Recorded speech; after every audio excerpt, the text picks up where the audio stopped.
All right, the Los Angeles Rams beat the Arizona Cardinals for the second time this season. They end up finishing the series victory when beating them 2 out of the 3 matchups. Matt Stafford has won a playoff game. A lot of cool stuff. Although I think the biggest headline of this game is what happened with the Cardinals offense. So that's going to be the majority of this video. Let's just get into it. So let's start off with something like this, because this is kind of a great example of a lot of what was just going wrong for Arizona. This was like every play basically. It's going to be cover 3 zone, and you have 2 receivers running those 2 routes that you see on the screen. I'll be honest, I can't see exactly which receiver is running which route, but this is what I believe the concept is. I've seen them do this before.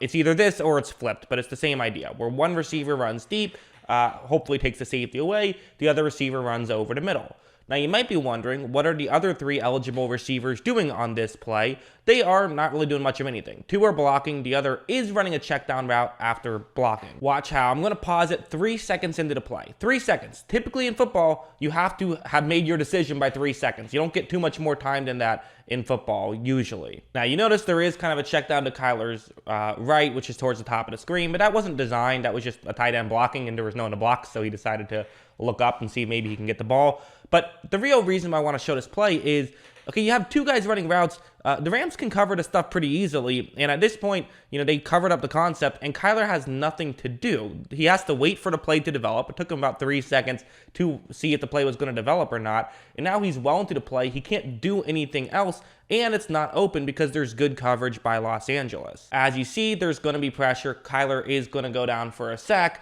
and so, listen, we'll get into the offensive and defensive line in a second because that was a key part of this game, but that's not the entirety of the game. When guys aren't getting open, you're not going to have success, and this is exactly what I mean when I say coverage can result in sacks. When there's good coverage down the field, you're not going to get stuff open, and when stuff isn't getting open, especially someone like Kyler who does hold on to the ball for a while, usually it works out. On a play like this, it did not. All right, let's talk about protection for a second.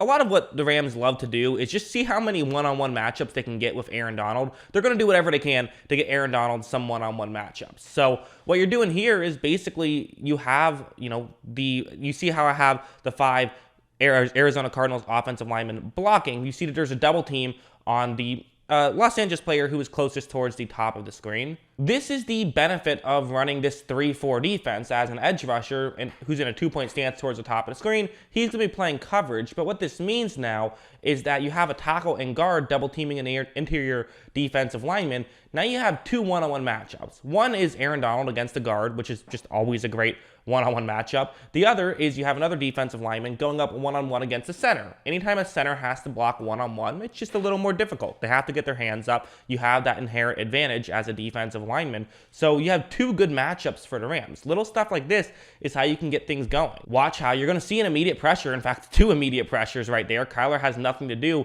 No matter what play was ran that time, it wasn't going to work. There was just no time. So this stuff works together. Good coverage helps create sacks, and good pressure helps coverage. So it all works together, and really good stuff there by the entire Rams defensive line, but also good coaching to just put them in positions to succeed. Something like this is another good example of just like kind of beating yourself a little bit for Arizona, because the Rams are going to blitz on this play. And if they are blitzing, you kind of see I've shown where all 6 Arizona players who could be blocking on this play should be blocking. Now, this doesn't mean that you all block those guys no matter what, but these are what you would block if all 6 rushed the passer. The way it typically works is you block from the inside out. So, for example, the tackle, he would go to block the guy who I have, you see the right tackle, he would block the guy who I have shown on the screen. However, if that linebacker drops back in the coverage, then you just go over and block the edge rusher. This means that the halfback has to block the edge rusher. Basically,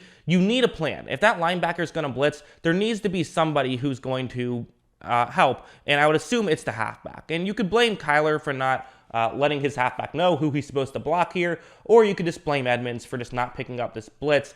But regardless, no one's picking up the blitz. As you see, Kyler takes the snap right here, and there's just an immediate pressure because no one picked up the blitz. This is a bad job by Arizona, and this isn't even that difficult because it kind of seemed obvious that there at least could be pressure on that play.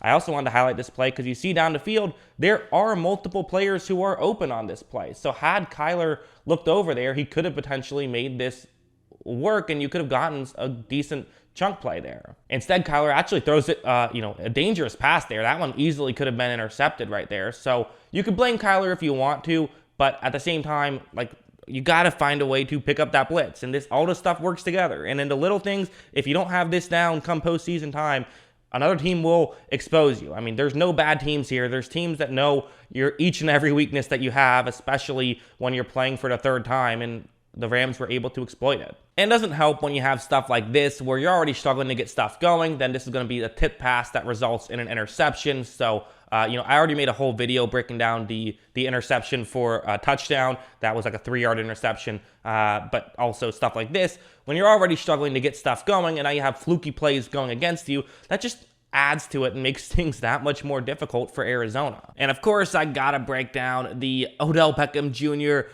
Pass here, where he would get a 40-yard completion on this one, which was just a lot of fun.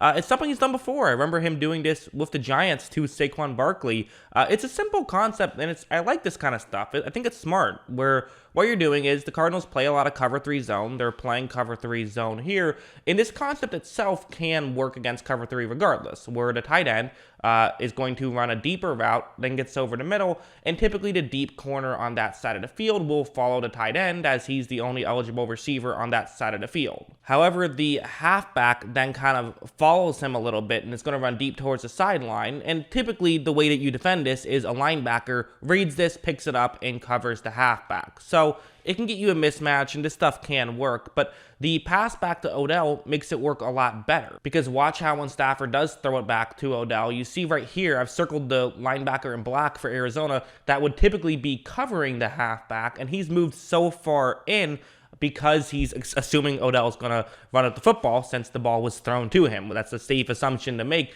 Typically, just this time it's not going to work out. So this kind of stuff, really like it. I think it's really smart. I said prior to this game, I felt like Odell was going to have a big game in this one. Didn't think it was going to be because of the passing game, or specifically from him passing, but hey, any way you can make it work. But also watch this throw. Like, this is a legitimately good throw by Odell Beckham Jr. I mean, he puts it far enough where the linebacker couldn't come in and make a play. I think a lot of guys who aren't used to this kind of stuff would just quickly make the throw over there, and you wouldn't get as many yards, but Odell puts a lot of air under it and actually makes a really good throw to allow you to get as many yards as possible there. So that's impressive in its own right. So fun play for sure, but also really well executed, which it's not the easiest play in the world to execute, but they did a good job there. Now we can get into a play like this, because this is what ended up working kind of later on, but it was a little bit of a too little too late at this point. It was this smaller stuff, getting rid of the ball quickly. It's something that, quite frankly, I can't believe it wasn't just a part of the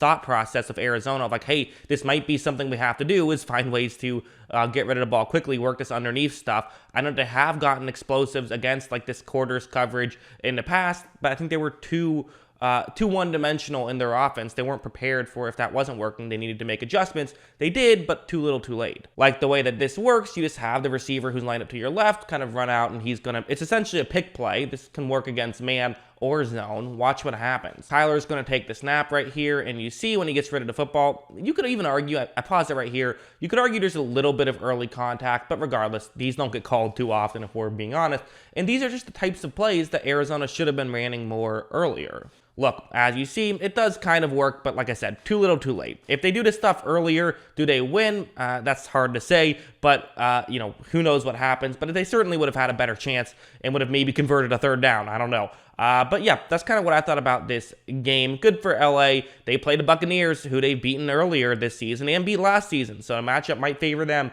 Should be fascinating. But yeah, that's what I think. What do you guys think? Let me know in the comments below. Always love hearing from you. And of course, as always, thanks for watching.